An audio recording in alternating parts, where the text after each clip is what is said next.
welcome to our first ever edition of Decision Pints, a show about entrepreneurship and making things happen. We're here at the studio of DTX Creative and David Cleverton and 360 Immersive, and are about to talk and learn a little bit about some exciting things that he's been up to and has accomplished and reasons for it. But really, at first, we'll talk about the show.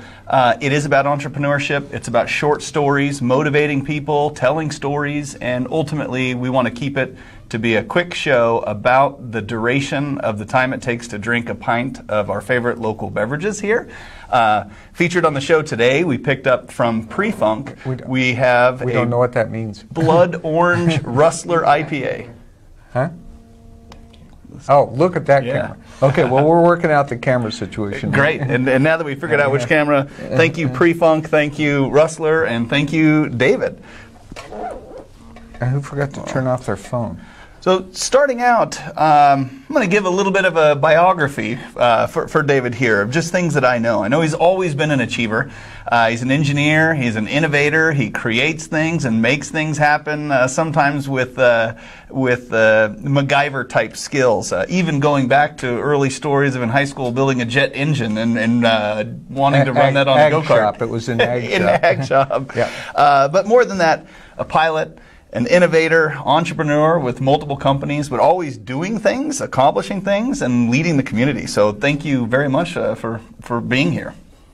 Well, thank you. Thank you for promoting the show. And we know this is an inaugural live stream. So there may be a few little things that don't expect a lot of polish. In fact, we're drinking beer on set. Great. Well, with that, cheers to you, David. Cheers to you. And to you at home and at the office. So, tell me a little bit about the name Decision Pint. I mean, I'm intrigued with how you came up with that name. You bet. Spent a lot of time as an engineer and maybe have too much time in front of the computer or at home alone, isolated, and started thinking about what is it that motivates people to do things, to make things happen? That's that trigger difference behind sitting there thinking, wow, somebody should invent this, or wow, I should go and build a drone, and somebody actually just doing it and accomplishing it and being successful with it. And I thought that's one contribution I can make, because I'm always excited about those things. And really it's a play on words from the George Bush memoirs called Decision Points. And I just thought the name sounded like a good fit for what we were trying to accomplish, and fitting it into the small duration of a web show that we feel is important to let people free up their time, but motivate them and inform them of exciting things that are happening. So the idea behind Decision Pint is that you have a discussion literally in the time that you can drink a beer. Yes. That's the whole idea. Absolutely. Awesome. Awesome. I mean, that fits into the whole world that we live in today. Great. So in that, let's turn the tables. And what motivated you to get started? I mean, you've had multiple companies, and let's hear your thoughts on taking that first step. Oh, I'd never recommend anybody doing this. I mean, you know, you have to want to do your own, start your own company, and you do it because I can't tell you why people would do it. I can tell you that there's something about being able to control your own destiny, about building your own castle, but more so, when you're looking at technology, when you're looking, for instance, on, you know, we were probably one of the first folks in the area to build a drone and to actually get into that, and it's been 3.5 years now that we're actually fully commercial licensed to fly within the airspace, and our new initiative, which is 360 Immersive, about immersive training and marketing using virtual reality and augmented reality, and that's why we have these goggles up here. It allows you to kind of control your own destiny, where if you're working for a company, and it may be a great company, but you're still being directed by somebody else's vision. And to be an entrepreneur, you really want to have your own vision, and it it's long hours, and really, you know, flipping hamburgers a lot of times is more than I make,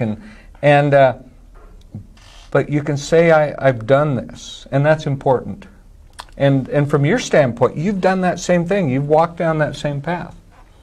Yeah, it's an exciting world where you can take on the risk and participate in the upside. That's always been appealing, and it's not the easy route, and it may not even be the more lucrative route in most cases, but it is certainly rewarding in and of itself. And speaking of that, what was it like as you get started? You know, when did you really see that, hey, we can actually make some money and earn a living and actually do this successfully?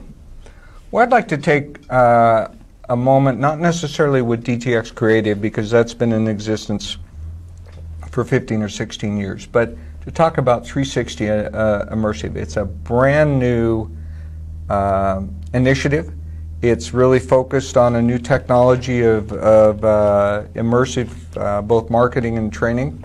And it uses this type of technology to help people feel connected to mostly a situational awareness. It can be in a product demonstration. It can be in, for instance, a circumstance where we're training law enforcement, or we're training first responders or EMS or medical. And it's brand new. And why do we love it? Because it's an opportunity to be almost first, not only in Boise or in Idaho or in the region, but you're almost first in doing things on a national, international basis. And that's something that comes around once in a lifetime. Those are the important things. Is it a grind? Absolutely, because you've got to introduce it. You've got to teach people that this is a better mousetrap. Using this can actually, for instance, we were talking to an organization today that he was talking about just one initiative that could save 15 minutes of training, that if you looked at it over the amount of personnel that they have, that's over $10,000 a year, every year that they use the process. Wow. That's a lot of money, and it's literally something that you can hold in your hand, you put a smartphone in, and suddenly you're there. You're in there in a hazmat situation, you're in there in a pediatric trauma, in a cardiac circumstance, in a threshold evaluation, for instance, for law enforcement. You are there, and you can learn and you can train. Well, exciting. So the virtual reality scenario, I mean, you jumped in full force, and I think you might own every headset that they've ever made. Yeah. I think every technology that's come out has come across your desk. I've seen several camera rigs in capturing video. I've seen motion capture, like computer simulation and graphics driven. What's it like to really think that, wow, there's this new technology, it looks pretty good, and then all of a sudden have this major investment in all these different technologies, putting them together, where in your case, you're not just buying off-the-shelf components. A lot of times you're building your own or piecing together solutions to make them better and fit. You don't sleep much. But you have to do all that. When we built a camera rig, we take off-the-shelf components and we mix them and match them, and there's epoxy glue involved, and there's carbon fiber involved, and it's something that you can't go buy. So what's your alternative? You have to build, and you have to build it to what you know that you want it to be, not somebody else. So you can do that. We have 2 camera rigs. We have a bunch of 4 camera rigs. We have a 6 camera rig. We have a 10 camera rig, and we have a 16 camera rig. Frankly, we use mostly the 4 camera rigs. They give us a good combination of quality resolution, low parallax errors, which are called stitching errors, and yet a light rig that we can move around, and we can put in a car, we can put in a patrol car, we can hang from a helicopter, we can hang it from the drone. It's just a real versatile rig, and it allows you to create content that you normally probably couldn't create. If we were running all 16 camera rigs, we couldn't put 3 camera rigs in a scene. In this case, we can. Wow. Yeah, and it's just amazing to see that you think, okay, well, you're going to capture 360 video, you're going to work in a VR environment, or you're going to deploy apps that contain part content, part generated simulation equipment integrating with other systems, and at each layer there's so much complexity that almost gets glossed over as being simple. Like the stitching errors alone impresses me to think you capture from all these cameras and you're able to put them together and work, and I can't see any easy part of that other than hours and hours of drudgery of working to figure the right solutions. And it's exciting to see it being worth it and persevering through to the end so that you do have that incredible expertise across all the different types of ways of the video contraption and capture system. So we're seeing a lot of that, even Facebook releasing cameras that'll capture the video. Oh yeah. Here's the thing that I get excited about. You mentioned apps. You know, going out and capturing a 360 experience. We don't call them even videos. They're experiences, because that's truly what you do. You're in that moment. You're in that experience. But when you can go out and that you can capture a number of experiences that, for instance, are in a pediatric trauma course, and then you can add interactivity and you can add secondary content. So the big picture is that experience, but maybe you want to see a little detail of how a certain process or procedure is done. We can roll out in that immersive experience 2D content, so we can show that detail, roll it back in, and then you go on with your immersive experience for that particular course module. This is all done by app-based. It's literally on your phone. We have testing strategies. We have review points, all driven by an LMS that, frankly, your company is building, and we're very happy about that. And that ability to literally send somebody an app with a smartphone and a $35 headset allows us to distribute at an extremely low cost. And there's two real main reasons why somebody wants to consider immersive training. Number one is a connection to the content, so that your retention goes up, the attention span goes up, and ultimately the training is successful. But more so, your costs go down, because you can distribute that training, and so they can use it as a preliminary precursor to actually live training. And then they continually review it. And we actually had a situation with the Idaho State Police where we had a pit maneuver training app, showed how to flip a car, a high-speed chase, and they want to stop it. In all the previous years, when the new recruits come out, they go through the process, and the cars get damaged. They go to the body shop, they fix them up, and the cars get damaged. In this case, they took headsets like this. All the recruits practiced virtually and developed that mental muscle memory. Not one car was damaged. Wow. Of course, the body guys weren't happy, but not one car was damaged. And that's a great data point to be able to allow us to understand that immersive technology and training actually works. Wow, that's amazing. Exciting stuff. And it's so early on. It seems like you've got to educate people as to how it can be a utility to help them. So what was that process like, coming from maybe looking at VR, the technology, the opportunity, and then actually getting customers? Is it as easy as, hey, look, we do some VR, and they're excited, or is there a lot of education and innovation around how to leverage that for their needs? Here's the thing we've come to understand. When you talk to somebody perhaps over the phone and you say, we have virtual reality training, they're a little standoffish. It sounds a little bit like Star Wars or Star Trek or science fiction. You can talk about immersive training, which is really all-encompassing. But we know one thing, is that if training professionals, if the people that train for a living will put on a set of these goggles, put on a headset, and they look at training content, we don't have to say a word. They're sold. Now, budgetary considerations come into play. A lot of different things come into play about actually doing a project. But they are sold on the technology, and it's been almost universal. Because if you can see it, you can understand it's a better mousetrap. Boy, that's great. And It's exciting and motivating stuff to see all of the activity, all the places you go, base jumping, rafting, list goes on and on, kayaking. Just exciting stuff coming out of 360 Immersive. Ballooning was our last little adventure. I can't wait to see the videos. This afternoon. So from there, I mean, you've mentioned you've been in business for almost 2 decades, and what do you attribute that sustained success, being in business through all the trying times, economic downturns, changes in technologies and marketing, and what do you attribute your success to? Well, I think sustained is there. I think tenacity is there. I'm questioning the word success, but I think all of that is there.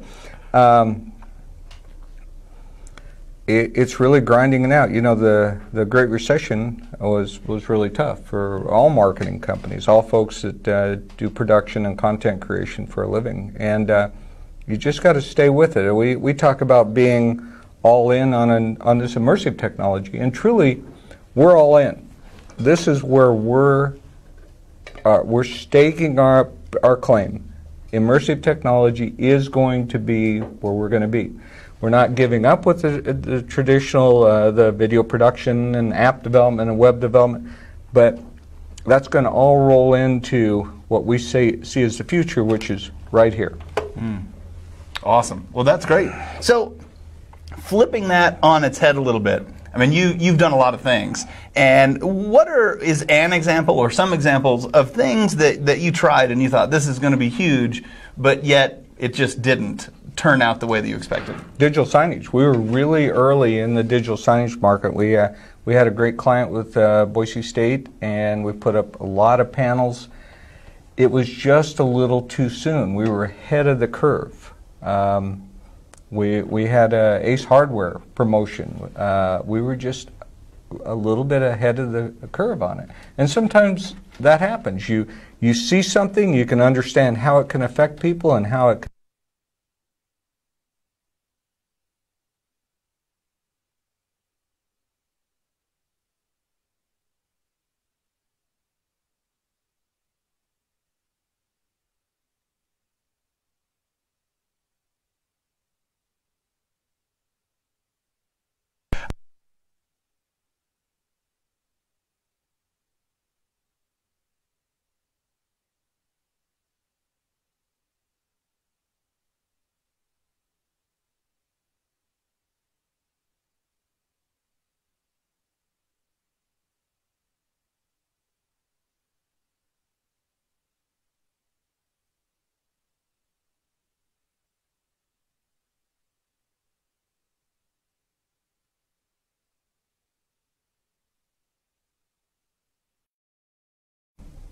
Great. So our apologies. Technical difficulties. The audio ran out of batteries. It's back in business, and being the first show, we actually are proud to have a little bit of a bump so we can find things to improve. Yeah, who really would want to be just perfect the first time? Right.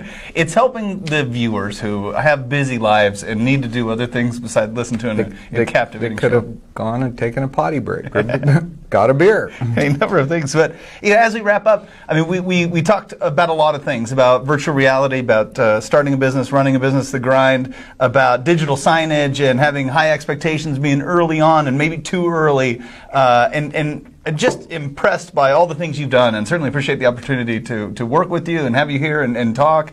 I think as far as an endorsement goes, at the end of each show, I'd like to give an endorsement, and they're relevant on the kinda guy who, hashtag kinda guy who. And for David Cleverdon, I think there's so many good, heartfelt, warm things that I would like to say, but adding in humor, I would like to say David Cleverdon, the kind of guy who would order a silicone breast implant online to stabilize a camera gimbal to get a perfect drone shot and video footage. I think that's something, innovation, finding cost-effective solutions, engineering, building things, and ultimately with the goal of producing better products and better solutions for the task at hand. And you know, that's a very true story, and not only did it actually worked, but it was very cost effective. So we'd like to invite you back Wednesday, sometime in the afternoon, when we figure out the schedule for this show. And just come back to us. We know that there's all of, what, 5 Facebook followers right now? That's right. I think my mom's 20% of our Facebook audience. Hi, Mom. Anyhow, I'd like to just thank Jason for promoting the idea of Decision Pint, and we look forward to the next segment of the next show. All right. Thank you very much.